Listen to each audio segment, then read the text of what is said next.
are 11 excellent ways I have found to make each view that you're getting, no matter how small or how large, worth more to you as a creator. Howdy everyone, Nate here. The first quick win to earn more money from each view you have on your YouTube videos is to create longer YouTube videos. But hold on a moment. You see, the common knowledge here is to have at least 8 minutes of video length on a long form video, which is where YouTube can essentially say, hey, this video is long enough, I can place a ad or more than one ad depending on the length of the video. And it follows that you make more money per view because there are simply more ads shown to your audience. But I'm focusing on less known ways in this video that you may not have heard of or thought of before, which is why I take this idea of creating longer long-form videos and counteract it with focus on making that video so packed with helpfulness or value or entertainment that they're left wanting more. You end up more on top in the long run. Put simply, I would rather have an audience member watch 3 10-minute videos than a single 30-minute video, as long as those 3 videos were the length that they should be to match the audience expectations. And that makes more sense in the context of this next way to earn more from your videos.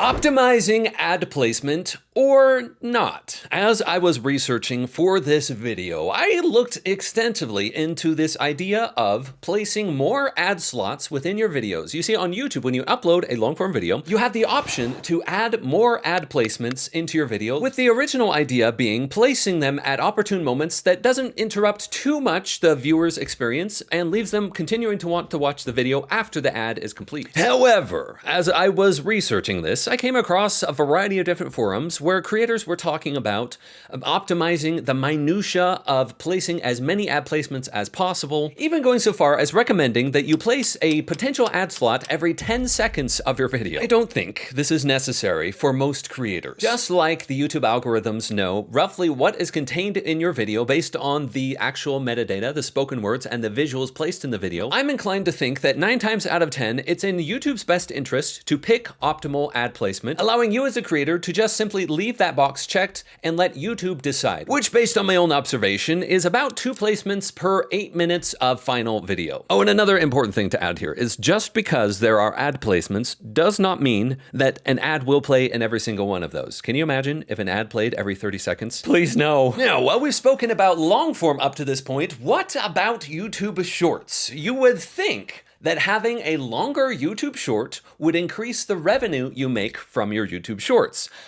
Nope, that is not the case. In fact, if we're talking in terms of purely optimizing the ad revenue that you make from YouTube Shorts, it appears to me that it's actually more beneficial to make your YouTube Shorts shorter. And this is because, according to YouTube Help themselves, how Shorts ad revenue sharing works is this. First, the advertisers contribute their ad placements to a shareable ad revenue pool. Then based on the number of YouTube Shorts that play, that is the amount of ad revenue that will be distributed among those creators. An interesting thing to me here is if those creators choose to use copyright music or copyright material in their shorts, then a percentage is taken off the top first, leaving the remainder the creator allocation. And then and only then, the revenue share rate is applied for the YouTube Shorts, leading to the final creator payment. And you, the astute viewer, might have noticed that nowhere in there does it mention a length for a YouTube Short in relation to the creator pool, the allocated ad revenue for creators. So it would seem to appear that the 2 ways to optimize this is to create shorter YouTube Shorts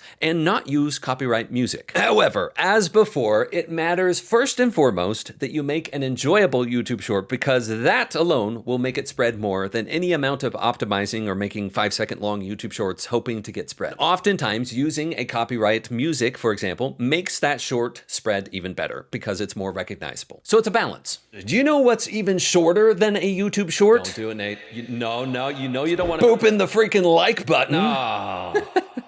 Thank you for doing that. As we move on to the next layering of monetization here, I had to cover this, and you'll pardon the language here, but reposting your own dang content is a very viable strategy. This includes reposting on multiple formats on YouTube and other platforms. There is, unfortunately, a strategy extolled by other creators on this platform and other platforms in which you essentially rip other people's content and re-upload it with some new music and some slight edits. It's called by many names, re-uploading, making money without making your own videos, etc., etc. And this problem only grows as your audience grows. You see, the issue here is it's twofold. A, your audience forgetting your content that you published a while ago, and B, other people taking revenue that could be yours. I found a solution that works remarkably well to counteract both of them. You fight fire with freaking fire. And the best way I found to do that is using a tool called Nexus Clips. NexusClips.com does remarkably well is you upload a video, AI prompt it for certain moments for it to pull out from your video, auto-generate a couple of potential moments, and you're able to, in the app,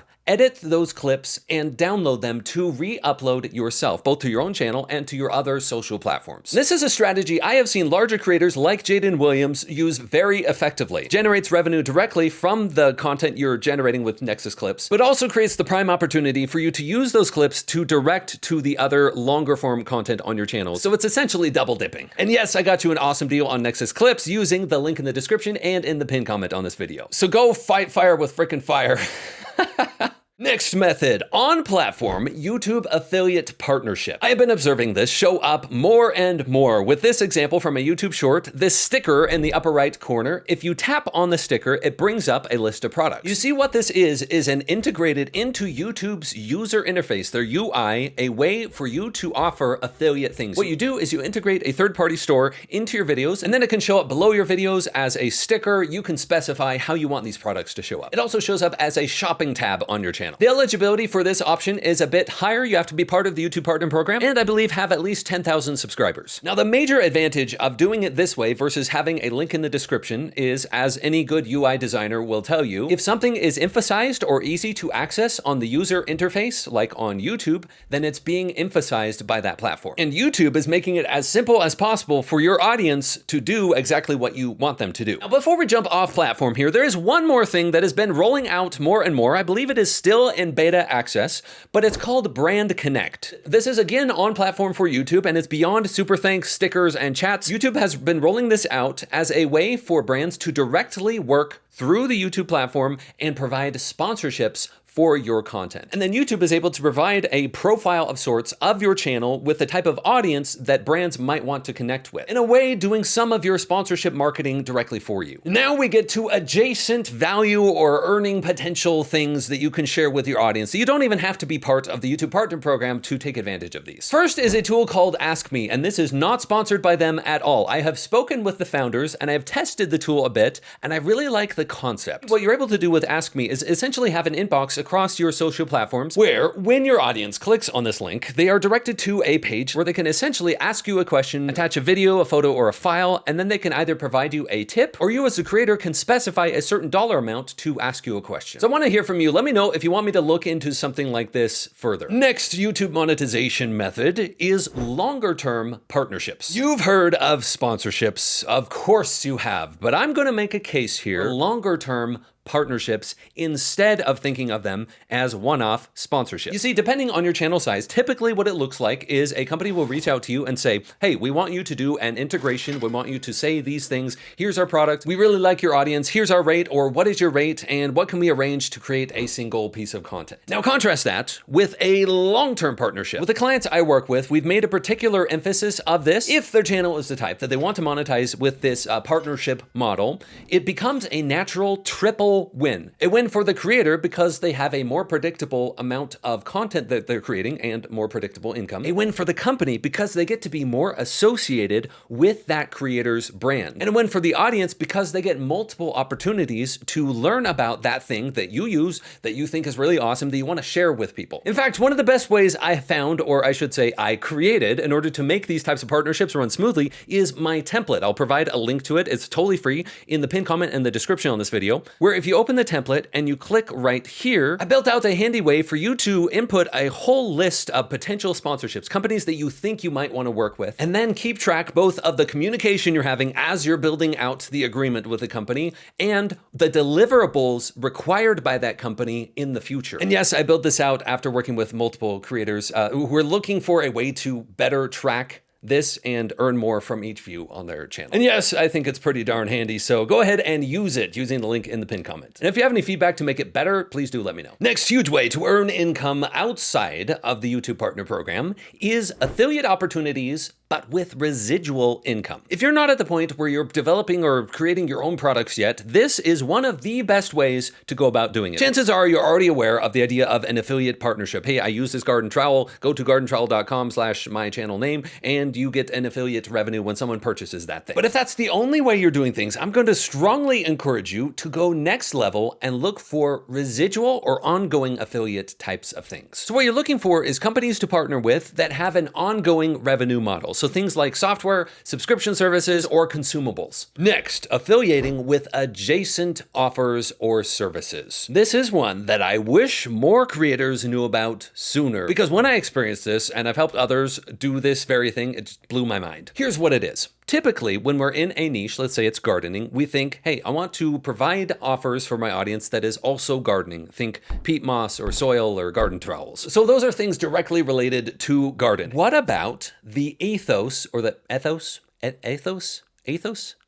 Whatever. What about the broader persona of your audience? What are some adjacent things that really fit them as a person? For example, partnering with a coffee company for people who paint. Or let's say your channel is directly helping people who have ADHD. What about a different kind of kitchen appliance like a blender that doesn't have 50,000 options and it's just much easier to use? Or if your channel is focused on woodworkers, what about a tracking app for those people? Now we get to bonuses. I debated including this or not, but in the end, the value won out. I had to include this because it's just too good not to mention in this video. There's two things I wanted to talk about with how to place the things you're sharing with your audience. First, pinned comments. The number one location for a link is in the pinned comment on long form videos. YouTube Shorts, unfortunately, they removed links entirely from the comment section, so a pinned comment still with a link in bio or a link on my profile is the way to go. Second, let's talk about other placements, the best locations I have found. Video descriptions still work, however, they are being slowly deprioritized by the UI developers at YouTube.